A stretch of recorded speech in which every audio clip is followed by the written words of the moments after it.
Pues buenas tardes a todos. Mirad, en Semilla de Mostaza nos caracteriza la predicación expositiva. Eso ya lo sabéis porque nosotros constantemente en nuestras predicaciones estamos estudiando la Biblia verso a verso, versículo a versículo, capítulo a capítulo, libro a libro. Eso es una característica de Semilla de Mostaza que vamos a seguir siempre.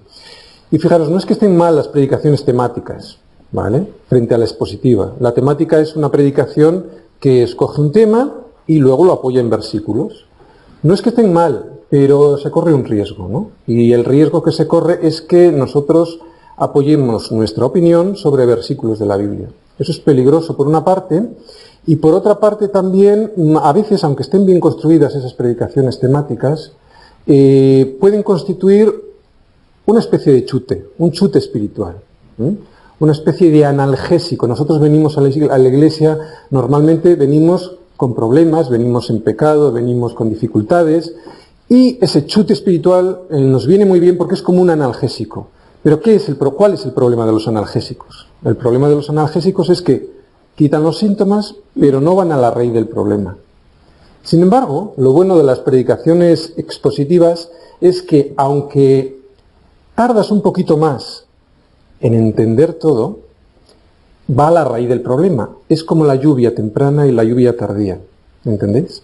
Es como un antibiótico, tienes que tomártelo todo el tiempo que te han prescrito el antibiótico, tardas más, pero va a la raíz del problema. Y en eso consisten las predicaciones expositivas. Por eso nosotros tratamos de no buscar temas y apoyarlos en versículos, sino escoger un libro e ir verso a verso. Y ver qué es lo que tiene para nosotros el Señor a través de la Escritura. ¿Entendéis? Ese es nuestro motivo por el cual nos gustan las predicaciones expositivas. Es como dice en Isaías 55, podéis mirar, Isaías 55, versículos del 10 al 11. Ahí nos describe cómo es la palabra de Dios. Dice, así como los de Berea, mirando bien, Isaías 55 del 10 al 11. Dice, porque como desciende de los cielos la lluvia y la nieve y no vuelve allá, sino que riega la tierra y la hace germinar y producir y da semilla al que siembra y pan al que come, así será mi palabra que sale de mi boca, no volverá a mí vacía, sino que hará lo que yo quiero y será prosperada en aquello para la que la envié. Y nosotros, como labradores, tenemos que tener paciencia esperando esta lluvia.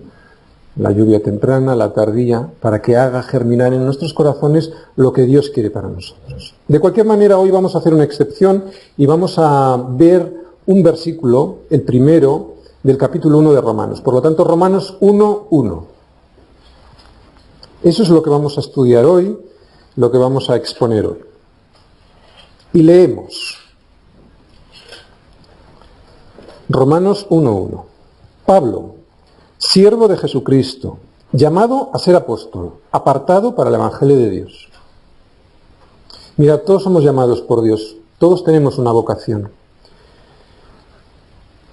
Otra cosa es que sea el momento para desarrollarla en su plenitud, pero todos tenemos algo por lo que luchar de parte de Dios.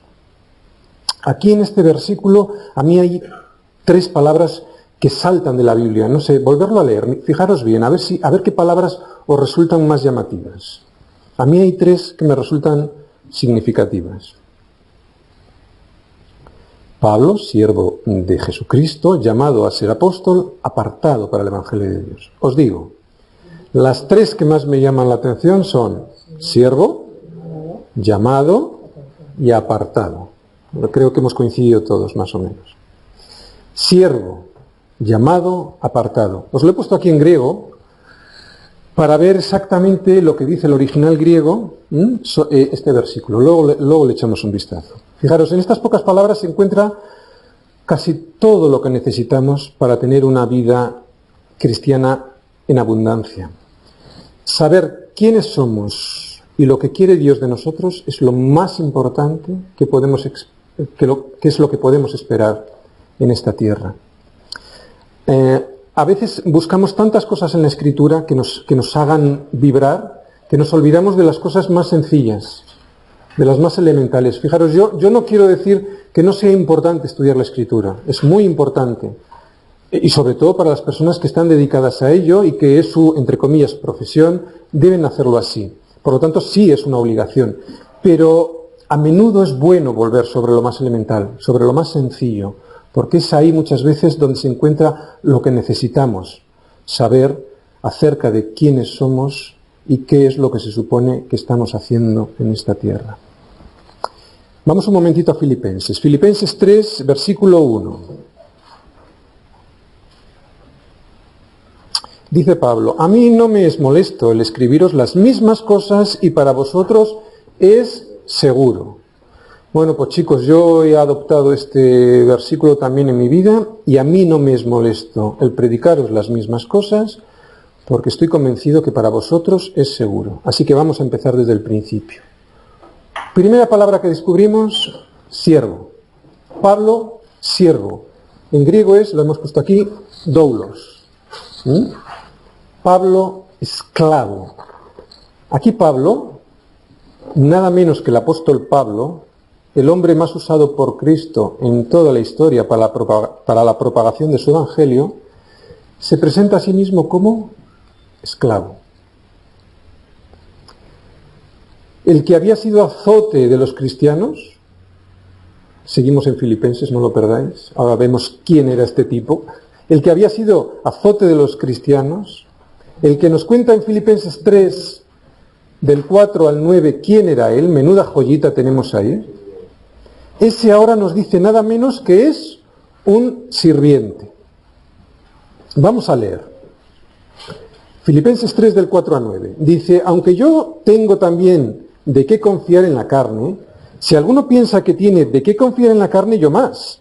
Fijaros, circuncidado al 8º día, del linaje de Israel, de la tribu de Benjamín, hebreo de hebreos, en cuanto a la ley, fariseo. En cuanto al celo, perseguidor de la iglesia, en cuanto a la justicia, que es en la ley, irreprensible. Pero cuantas cosas eran para mi ganancia, las he estimado como pérdida por amor de Cristo.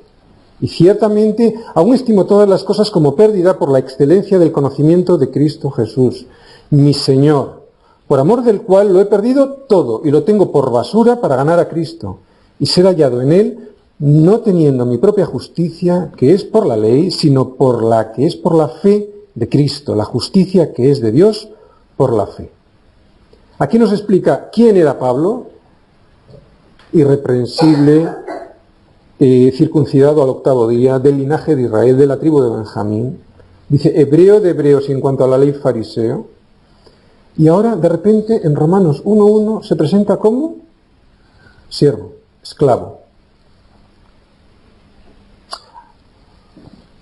A mí me gustaría que cada uno de nosotros ahora se definiera a sí mismo. ¿Qué es la palabra que nos vendría a la mente así, de primeras? Yo os puedo asegurar que a mí la palabra esclavo no me vendría a la primera. Es muy probable que a mí me vendría, bueno, pues soy un profesional determinado, o a otro es una buena esposa, o a otra persona le podría venir, bueno, es un médico eficiente o un abogado que resuelve bien los casos. A mí, desde luego, la primera palabra que, si alguien me preguntara que me definiera a mí mismo con una palabra, no sería la palabra esclavo. Si has pensado en cuál es esa palabra, reténla ahora porque es muy probable que esa palabra, que es la que te define, sea también la que te controla. Y fijaros, no es que nada de eso sea malo, son cosas buenas, pero nada de eso trae alegría, nada de eso trae placer. Si no está en Cristo Jesús, nada de eso trae alegría, nada de eso está en el propósito de Dios. Puede traer prestigio de parte de los hombres, puede traer honores, pero nunca nada bueno delante de Dios. Recuerda que lo que para los hombres es prestigio, para Dios no vale nada.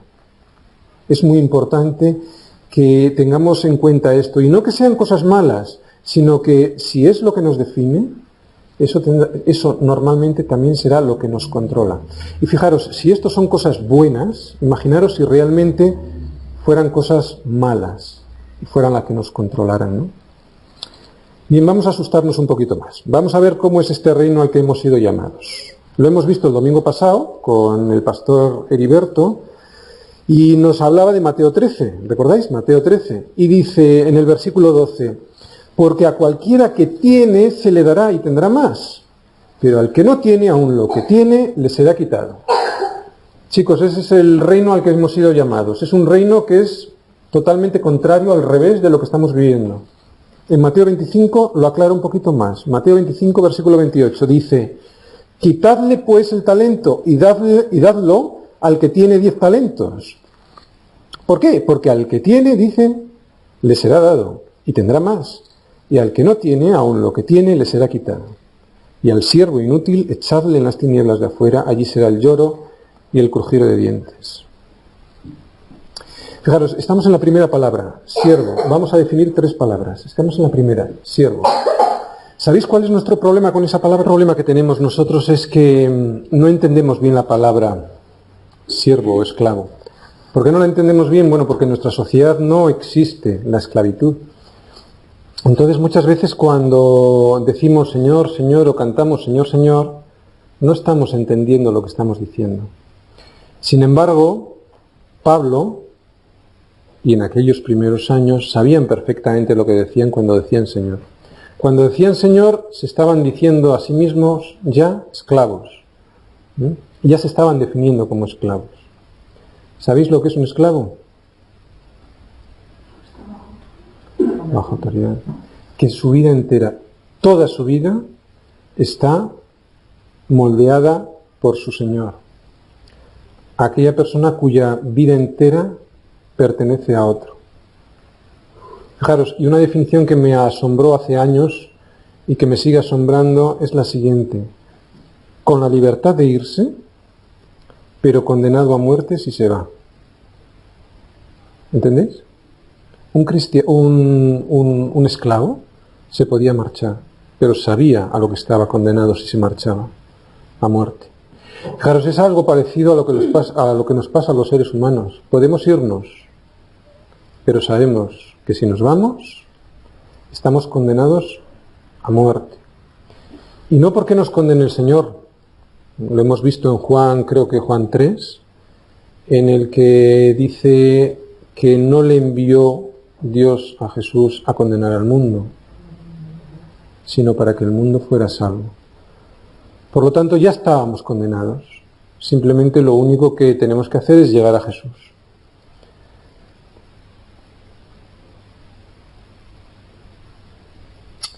Reflexionemos. ¿Nos podemos definir a nosotros mismos como esclavos, ya habiendo definido la palabra? ¿Seríais capaces de definiros como alguien cuya vida entera pertenece a otro y ese otro es Dios? ¿Cuya vida entera está moldeada por su Señor y ese Señor es Jesús? ¿Seríais capaces de hacerlo? A mí me cuesta mucho. ¿Os dais cuenta como que normalmente todo lo que nos define, todo lo que somos, no tiene valor delante de Dios si primeramente no nos podemos definir como esclavos de nuestro Señor? Como alguien cuya vida entera y completamente pertenece a otro, y ese otro es el Señor. Fijaros, si no somos esclavos de Dios, vamos a ser esclavos del pecado. Esta no es una cuestión de definir si vamos a ser esclavos o no. Eso ya está definido. Esclavo vas a ser. O eres esclavo de Dios, o eres esclavo del pecado. Romanos 6:16. Fijar lo que dice Pablo. Romanos 6:16. ¿No sabéis que si os sometéis a alguien como esclavos para obedecerle, sois esclavos de aquel a quien obedecéis, sea del pecado para muerte o sea de la obediencia para justicia? Por lo tanto, no se trata de si vas a ser un esclavo o no, esa no es la cuestión. Se trata de decidir de quién vas a ser esclavo, porque esclavo vas a ser. Y hay algo que a mí me impresiona muchas veces cuando reflexiono sobre el tema, y es, muchas veces no soy consciente de que he sido comprado por precio. ¿Por qué precio he sido comprado? Por la sangre de Cristo. Es un precio muy elevado. Por lo tanto, ya no me pertenezco. Soy esclavo. Y atención, si soy esclavo y me marcho, sé a lo que me atengo. Por lo tanto, mi vida está determinada, o debiera estar determinada, por la voluntad de aquel quien me compró. ¿Entendemos? Por eso Pablo lo dice muy bien. Lo primero que dice es, Pablo, siervo, sabe que ha sido comprado por un precio elevado, por la sangre de su Señor. Hay una gran diferencia entre el cristiano que cae y lucha y sale a la superficie y sabe que tiene victoria en la sangre de Cristo, y aquel que se deja llevar por la corriente de la sociedad y que termina arrastrado por ella, ¿no? Hay una gran diferencia, y nosotros queremos vivir y dar fruto en el Señor, no perdiéndonos lo mejor de este reino que hemos hablado de Mateo 13. No queremos perdernos lo mejor de ese reino. Mirad, a mí me cuesta mucho estar aquí en este momento. Me explico. Predicar el Evangelio es para muchos una profesión. Es algo que hay algunos que no sabrían distinguir entre su profesión y otro trabajo. Y para mí siempre ha sido una lucha subir aquí arriba, por dos problemas, por dos asuntos. Uno subjetivo y otro un problema objetivo. El objetivo es que soy una persona que lucha contra el pecado como tú. Probablemente bastante más que tú. Y eso es un problema objetivo. Todos estamos en la misma circunstancia. Y entonces me cuesta ponerme delante de vosotros e intentar ser un instrumento de Dios. Y otro subjetivo, porque soy una persona que siempre ha temblado mucho a la hora de hablar del Evangelio, porque siempre me he sentido indigno de hacerlo. Y en los dos temas, en los dos asuntos, en el objetivo soy pecador como todos vosotros, y en el subjetivo me creo bastante indigno para hacer de transmisor del Señor. En los dos estoy venciendo, estamos venciendo, el Señor y yo. Primero porque, aunque seguiré siendo un pecador, estoy de victoria en victoria con mi Señor. Y en segundo lugar, por fe he confiado que es mi Señor el que va a hablar por mí. Porque aun no teniendo preparación, aun no teniendo, o pensando que no tengo nada que decir, he puesto toda mi vida delante del Señor a sus pies para que sea Él el que hable por mí.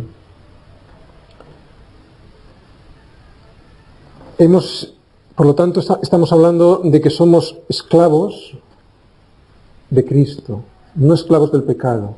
Aún así caemos, tenemos dificultades. Pero eso a un cristiano que es esclavo de Cristo no le preocupa, porque sabe que puede levantarse con la ayuda del Señor. Lo importante aquí es saber si eres esclavo.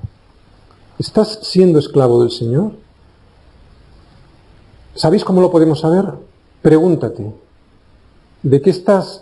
¿qué es lo que te define? ¿De qué estás siendo? ¿Qué es lo que rodea tu vida? ¿A qué te dedicas fundamentalmente? ¿Qué es lo que de alguna manera consume tus pensamientos? Si defines qué es lo que consume tus pensamientos, habrás dado en el clavo y sabrás de quién eres esclavo. Si tus pensamientos son el dinero o el trabajo, o qué voy a hacer mañana con tal persona o en tal actividad, ya sabes de quién eres esclavo. Si tus pensamientos son constantemente o en una buena parte del Señor, alabando al Señor en el trabajo, hablando del Señor a los amigos, compartiendo el Evangelio, también te habrás contestado. Sabrás, como Pablo, que eres esclavo del Señor. Bien, primero que hemos hecho es buscar la primera palabra en Romanos 1.1. Hemos dicho que es esclavo, era la que más nos llamaba la atención. ¿Y por qué? ¿Recordáis en Mateo 6.24 cuando habla de que ninguno puede servir a dos señores porque o aborrecerá al uno y amará al otro, o estimará al uno y menospreciará al otro? No podéis servir a Dios y a las riquezas. Y ahora me podréis decir, muy bien, quiero ser esclavo, pero para ser esclavo de mi Señor tendré que conocer su voluntad. ¿Recordáis cómo lo definíamos? Aquel cuya vida entera está moldeada por su Señor. Para que mi vida esté moldeada por mi Señor, tengo que conocer su voluntad. Y ahí viene otra dificultad.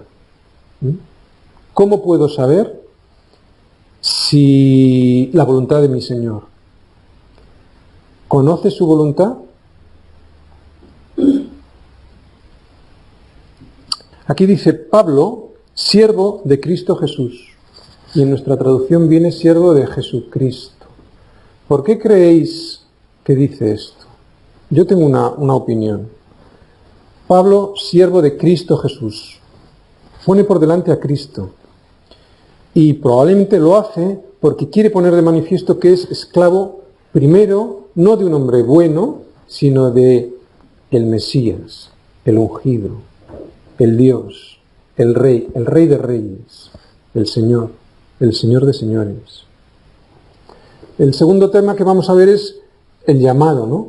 Pero antes tenemos que definir bien qué significa siervo y conocer su voluntad.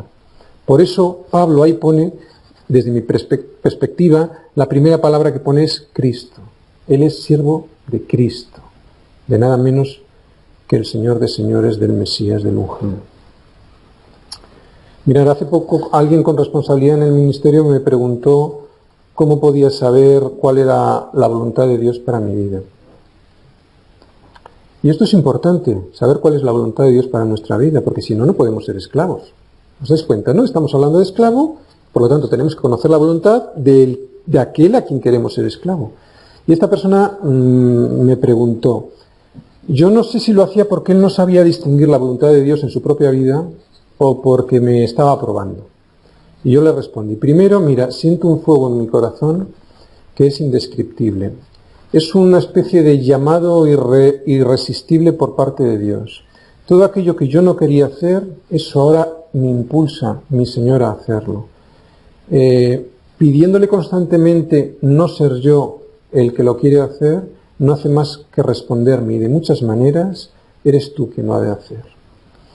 Y le dije, se puede resumir en el capítulo 20, creo que es el versículo 9, si queréis mirar, capítulo 20, versículo 9 de Jeremías. O no, porque yo os voy a decir una versión diferente a la vuestra, es la nueva versión internacional. Me encanta lo que dice el capítulo 20, versículo 9 de Jeremías en esta nueva versión internacional, porque refleja perfectamente mi sentimiento, este primer punto con respecto a la voluntad de Dios. Dice así, su palabra en mi interior se vuelve un fuego ardiente que me cala hasta los huesos. He hecho todo lo posible por contenerla, pero ya no puedo más. Y eso es lo que en primera instancia a mí me hacía ver la voluntad de Dios. Su palabra en mi interior se vuelve un fuego ardiente que me cala hasta los huesos y yo he hecho todo lo posible por contenerla, pero ya no puedo más. Le dije, punto 1 es este. Punto 2, porque eso que no quería hacer por inútil, eso ahora Dios me impulsa y me capacita a hacerlo. No de una vez y para siempre, sino todos los días me va dando su misericordia para que todos los días dependa de Él. Punto 2. Punto 3 le digo, ¿sabes qué? No hay nadie más que lo haga. Es triste, pero no hay nadie más que lo haga y por lo tanto termino diciéndole a mi Señor, heme aquí, envíame a mí. Y cuarto le digo, ¿tú has visto nuestras vidas transformadas? ¿Por qué me lo preguntas? Por eso sé, y esto es un ejemplo, de cómo puede responder Dios a lo que es su voluntad para tu vida. Todo esto fue después de una renovación personal de mente y espíritu en oración y humillándome delante de Dios. ¿Por qué os cuento esto? Os cuento esto porque es terrible no conocer su voluntad. Fijaros, si nos quedamos aquí, en Pablo, siervo, puede ser terrible. No conocer la voluntad del Señor es algo que a mí me hace temblar. Os voy a poner otro ejemplo. En mi horrible necedad, a veces cuando no estoy bien con el Señor y tengo que hacer cosas, por ejemplo, hace unas semanas, pasando la aspiradora en casa, le digo a la pequeña, digo, recoge la habitación porque necesito pasar la aspiradora. De alguna manera para que me facilite la labor. La verdad es que por cansancio y agotamiento no se lo expliqué bien, ¿no? Y tengo que reconocer con horror de mí mismo que cuando me viene temerosa y me dice que lo ha hecho lo mejor posible, pero que no sabe si lo ha hecho bien, porque no me entendió totalmente el mensaje que le quería transmitir, sentí un escalofrío, ¿no? Y es entonces cuando me doy cuenta lo terrible que es que alguien te mande a hacer algo y no sepas cuál es la voluntad de ese alguien. Fijaros, no solo se trataba de que me hiciera un trabajo, es verdad, me iba a ayudar a limpiar la habitación y así yo poder pasar mejor la aspiradora, no se trataba de eso, se trataba de que aprendiera en obediencia. Pero si no se sabe qué obedecer, entra un temor terrible. No sé los que habéis hecho el servicio militar, pero ¿tú te imaginas a ti haciendo el servicio militar y siendo enviado a realizar una tarea de la que te harán responsable sin tener ninguna dirección sobre la misma? Cuando vuelvas a tu capitán o a tu superior, tiene que ser terrible. ¿Por qué digo todo esto? Digo todo esto porque si realmente queremos saber cuál es la voluntad de nuestro Señor, declarándonos siervos, tendrás que enterarte qué es lo que te manda Cristo para tu matrimonio, qué es lo que te manda Cristo para tu familia, qué es lo que demanda Cristo para con tus padres, para con tus amigos. Pues bien, tenemos el ejemplo. ¿Cuál es el ejemplo? Jesús mismo. Vamos a mirar en Marcos 10, versículo 45. Marcos 10, 45. Porque el Hijo del Hombre no vino para ser servido, sino para servir, y para dar su vida en rescate por muchos. Maridos, esposas, ¿estás casado para servir o para ser servido? Pastor, ¿estás en el ministerio para servir o para ser servido? Hijo, ¿deseas a tus padres para servirles o para ser servido por ellos? Amigo, ¿lo eres para servir o para ser servido? ¿Sabéis cuando he encontrado mayor libertad en mi vida? Cuando he servido, con mi dinero, con mi tiempo, con mis recursos, con mi esfuerzo, con mi devoción, con mi preocupación por servir a otros. Nunca he sido tan libre cuando he hecho eso. Y todo cuando no espero nada a cambio. Esto es muy importante.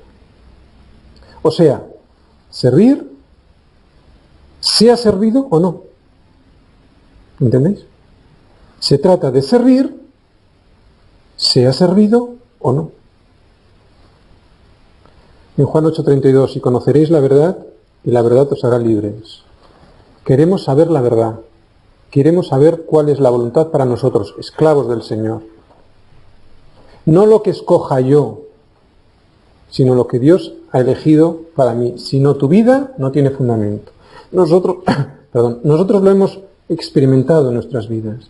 Profesionalmente con éxito, algunos, con dinero otros, con posibilidades, y no ha valido de nada. Porque si no estás en Cristo, si tú no eres un siervo del Señor, si no eres un esclavo del Señor, tu vida no tiene fundamento y todo eso que crees que has conseguido no te vale absolutamente para nada. Volvemos a repetir, esclavo, pero tenemos que saber cuál es la voluntad para nosotros, los esclavos. Un conocimiento superficial, es muy importante esto, atención, un conocimiento superficial de cuál es la voluntad de Dios para tu vida, conducirá a dos posibles caminos, o una apatía en la obediencia, no obedeces porque no conoces y entonces eres un apático en la obediencia, o a un horror continuo por no saber qué quiere Él de ti. Por lo tanto, como siervos tenemos que intentar entender cuál es esa voluntad de Dios. Os decía que a mí me cuesta mucho estar aquí porque sé que es difícil cumplir con el llamado. Así que vosotros, todos nosotros tenemos un llamado. Tenemos que ayudarnos. Cuando has entendido que eres siervo, entonces has de esperar a ser llamado. Lo vemos aquí en el versículo 1:1 de Romanos.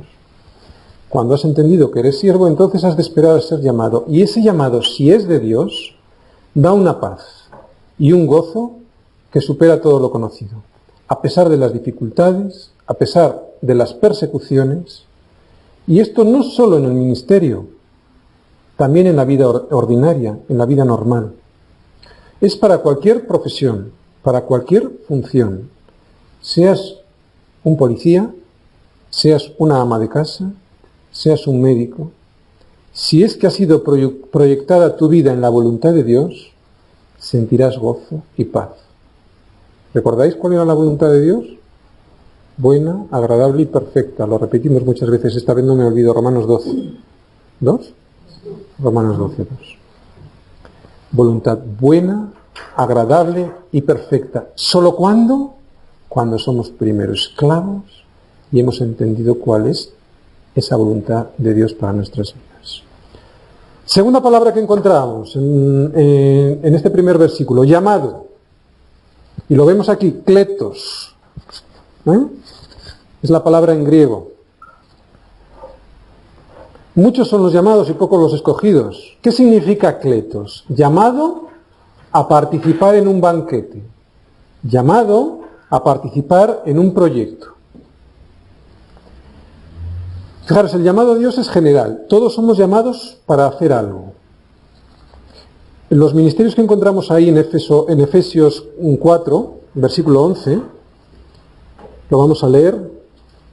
Dice Efesios 4, versículo 11, y Él mismo constituyó a unos apóstoles, a otros profetas, a otros evangelistas, a otros pastores y maestros. Estos ministerios no son jerarquías, son funciones, son manifestaciones de la multiforme gracia de Dios. No son posiciones, son funciones. Esto lo tenemos que tener muy claro. La mano no le puede decir al pie, no te necesito. Por lo tanto, cada uno de nosotros tenemos un llamado y en cada uno de nosotros se manifiesta de diferente manera. Así que uno aquí en nuestra iglesia puede servir, otro puede dirigir, otro enseñar, otro exhortar, otro predicar, otro recibir, etcétera, etcétera, etcétera. Todos tenemos un llamado, todos podemos ejercer un ministerio, todos tenemos funciones en la iglesia y no posiciones. Por lo tanto, si esto es así, ya no se convierte, o esto ya no es un puede que yo lo haga, sino si esto es así, se convierte en un debe. Ya no es un puede. Si yo puedo hacer una función determinada, de puede se convierte en debe. Por lo tanto, ¿qué es lo que quiero decir con esto? Que hay que responder al llamado. Sin más, no te puedes quedar parado. Cuando se responde a ese llamado, se ponen en funcionamiento unas dinámicas espirituales que hacen que se forme una base sobre la cual Dios puede construir su voluntad en ti. ¿Entiendes? Mirad, hemos estado mirando en Mateo 6, 9 y 10, ¿recordáis? Cómo aprendiendo a orar. Y hemos visto este versículo en Mateo 6, 10 y lo hemos pasado un poco por encima y quiero profundizar en él ahora. Dice, venga tu reino, hágase tu voluntad, como en el cielo, así también en la tierra. Venga tu reino y hágase tu voluntad. Lo que está diciendo es pedir que el reino venga, pero que tu voluntad se haga. Leerlo. No dice al revés. Jesús no dijo, hágase tu reino y venga tu voluntad. ¿Os dais cuenta? ¿Por qué? Porque el reino no se puede hacer. El reino ha de venir. Este reino del que hemos hablado en Mateo 13:13, este reino nosotros no podemos hacer nada por él. Nos viene dado. Por eso mucha gente está equivocada cuando piensa que la voluntad primera de Dios es que hagamos algo desde el punto de vista político, desde el punto de vista social. No hemos sido llamados en primer término a eso. Hemos sido llamados a predicar el Evangelio y extender este llamado.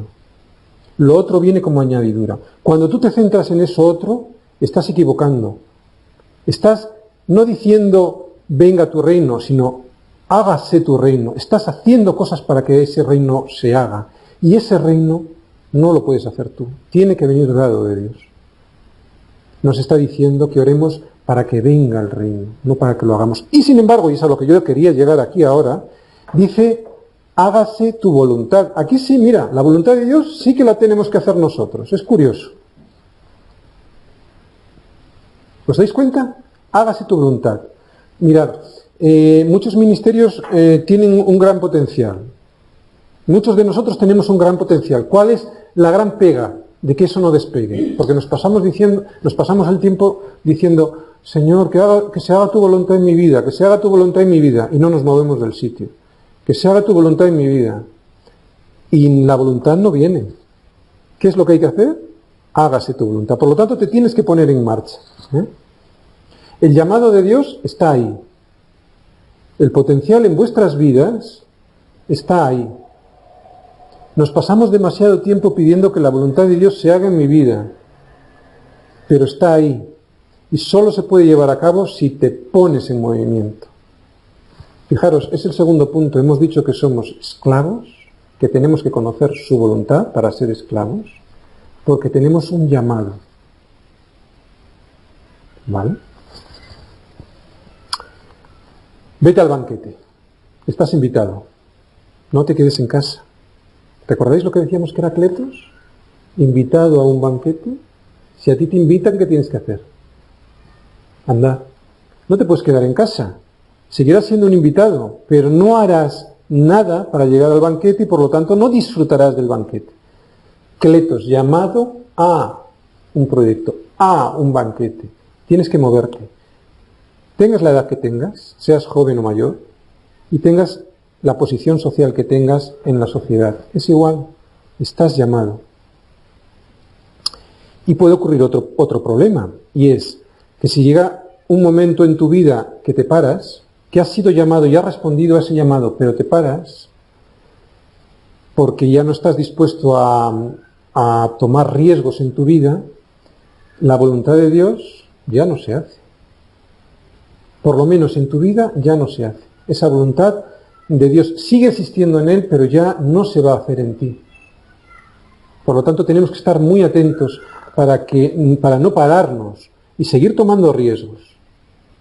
Tenemos que identificar cuál es la voluntad de Dios para nuestra vida y no pararnos, aunque nos dé miedo. Esa voluntad, si no la haces tú y era para ti, la hará en otra persona de otra manera. Si tú no le das la gloria, lo hará otro, o hablarán las piedras. Bien, hemos visto las dos primeras, doulos, kletos, aforizo, que significa apartado. No es exactamente santo, que es agios, sino apartado, separado de otros mediante límites. Eso quiere decir. Mira, a lo largo de tu vida siempre estarás separado o dentro de límites, pasando por filtros. ¿Vale? Lo estamos descubriendo en nuestra propia vida espiritual últimamente. Marcos 10:25. Nunca entendí este pasaje y el otro día, viendo en mi Biblia una anotación, entendí lo que significaba. Marcos 10:25. Más fácil es pasar un camello por el ojo de una aguja que entrar un rico en el reino de Dios. ¿Sabéis que no es una aguja de coser, sino una puerta pequeña al lado de otra grande que se abría para que pasaran las personas sin abrir el portón grande? ¿Entendéis lo que os digo? Eso es probablemente, por lo menos en mi Biblia como anotación ponía eso, ¿no? Que con la aguja se refería a eso. Y mirar, a veces eran tan pequeñas que había que descargar los camellos para que pudieran pasar. No que no pudieran pasar los camellos por la puerta pequeña, pero había que Sí, con otra pequeña, exacto. Pero tú imagínate en el siglo I que estamos hablando, pues eso, un gran portón dentro de una muralla y una puerta más pequeña por la que entraban pues personas, cargas, etc. Y está diciendo que más fácil es pasar un camello por el ojo de una aguja que entrar un rico en el reino de Dios. Esto lo dijo Jesús después de hablar con el joven rico. Podemos hablar de riquezas o podemos hablar de otra cosa. Depende, tú puedes tener unos límites o unos límites, unos filtros, otras personas pueden tener otros filtros. A lo que me refiero es a lo siguiente. En este caso se dirigía al joven rico y estaba hablando de las riquezas. Y estaba diciendo que era más fácil que un camello pasara por el ojo de una aguja que entrar un rico en el reino de Dios. Y esto significa no que el camello no pueda pasar, puede pasar, pero tiene unas dificultades. De hecho, habría que descargar la carga que llevaba, etc. Por lo tanto, Jesús lo que estaba haciendo era pasar por un filtro a este joven, al joven rico. Y como os decía, igual este filtro no es para ti, igual tú tienes otros filtros, tienes otros límites, o varios. Pero si has sido llamado, y todos hemos sido llamados, es necesario que sea este llamado dentro de ciertas restricciones, dentro de ciertos límites. Y no te asustes de ello porque esto es así. El ejemplo, otra vez, Jesús. Filipenses 2:6. Filipenses 2, versículo 6. Fijaros el ejemplo que nos da el mismo Jesús con respecto a las restricciones y a los límites en su ministerio. Dice, el cual, siendo en forma de Dios, no estimó ser igual a Dios como cosa a que aferrarse. Por lo tanto, y desde el primer día de la concepción del Señor, ya estaba dentro de unos límites. ¿Os dais cuenta? Se despojó a sí mismo. ¿Por qué? Porque si no hay límites nos frustramos. Y el tipo frustrado, el frustrado, nunca termina su llamado. Tira la toalla.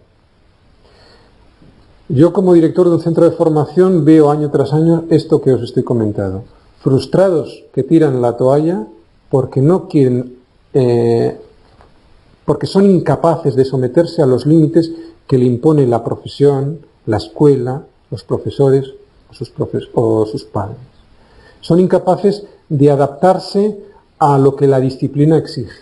Y todos estamos bajo límites, todos necesitamos las restricciones. Y ahora nosotros lo hemos experimentado, a que sí, hemos tenido unas restricciones muy fuertes. Y sin embargo, estamos creciendo espiritualmente más que nunca. Filipenses 1, versículo 6.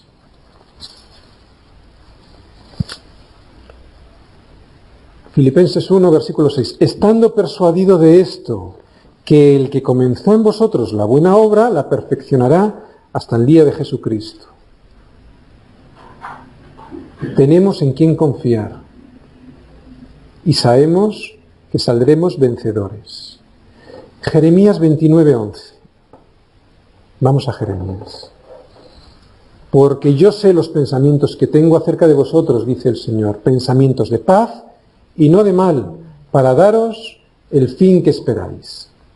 Jeremías 29, 11.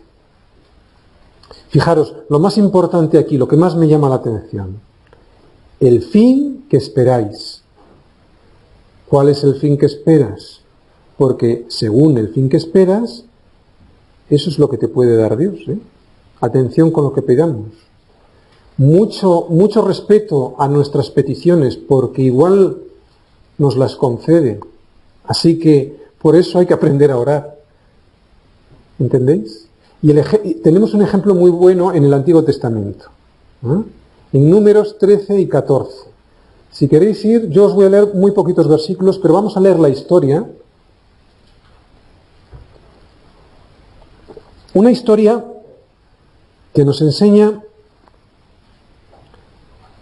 que hay que tener cuidado con el fin que esperamos, porque nos puede ser concedido. Números 13, versículo 30.